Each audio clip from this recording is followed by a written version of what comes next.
Skate was just the beginning for us. You know, we focused on bringing out quality skating, especially modern skating, all the flip tricks and grinds. And Skate 2 is where we actually get to just double that, double the gameplay, double the tricks. We really do reinvent the city. This is kind of new San Van Alona. People who play Skated on the Wii will see the disaster that happened midway through, but then we rebuilt it for Skate 2.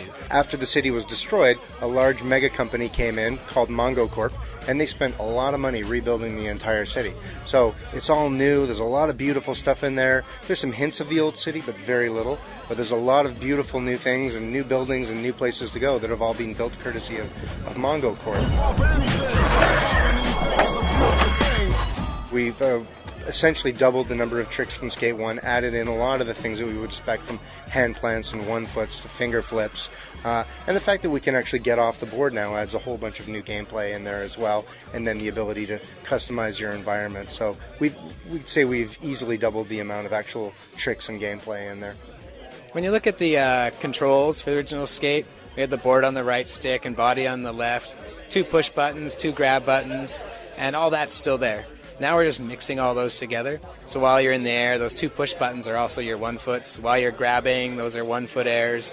While you land holding a 1-foot, you do foot plants. And the Y button is now how you dismount, get off your board, run around with off board. And the other really big new button is the right button, the right bumper, which is how you interact with the world, grabbing onto objects or doing hand plants, and more stuff that you'll get to see soon. Well, I'm a skater. I'm a skater who's too long, 32 years, and I can't do a 360 flip as much as I want to. And when I try a kick flip, I can flip the board, but I don't land it. So it's really something it's the dream of being a great skateboarder. If I was a great pro skateboarder, I could land every kickflip I tried, and I could do a 360 flip anytime I wanted to. And that's really the goal, that you feel like being a great skateboarder. So we keep it inside the realm of reality. You can ollie only as high as somebody can in real life. You can only go as fast as somebody has really gone in real life. Now we stretch it a little because people don't ollie when they're going super fast downhill, but we kind of combine those two things together and let you ollie while you're going super fast. So it's kind of the outer edge of reality is our goal. We want to bring in new players and make it a very accessible game. The learning curve is still similar to what it was. There's a lot more for you to do. So we never intended the game to be hard, but certainly to feel realistic and have a nice long learning curve that'd be similar to, I use the analogy of Street Fighter. So Street Fighter, you could come in and play it back in the arcades and hammer buttons and punch, and that was cool. But then you could learn some of those sophisticated moves like the uppercuts and throwing things, and you actually had to practice them to get good at them. And we really like the fact that you can lose your skills if you go away from the game for 2 weeks. You have to kind of relearn how to maybe do your inward heel flips and that sort of thing. So there's certainly some aspects that we like and we want to keep, but we do want to have more things in there that make the game much more accessible to a wider audience. Our goal was letting people customize the world around them, but not like go into an editor, not go into like some other mode.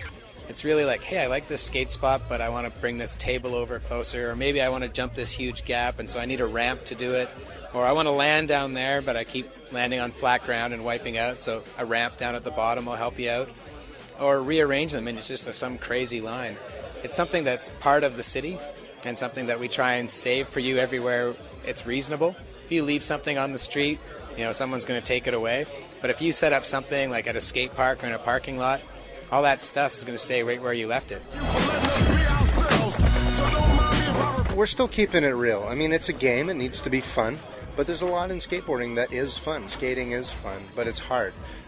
So to get that feeling of being a great skateboarder, but at a realistic scale, there's maybe more ways to go big in Skate 2 than there were in Skate 1, but the mega ramp's a pretty huge thing.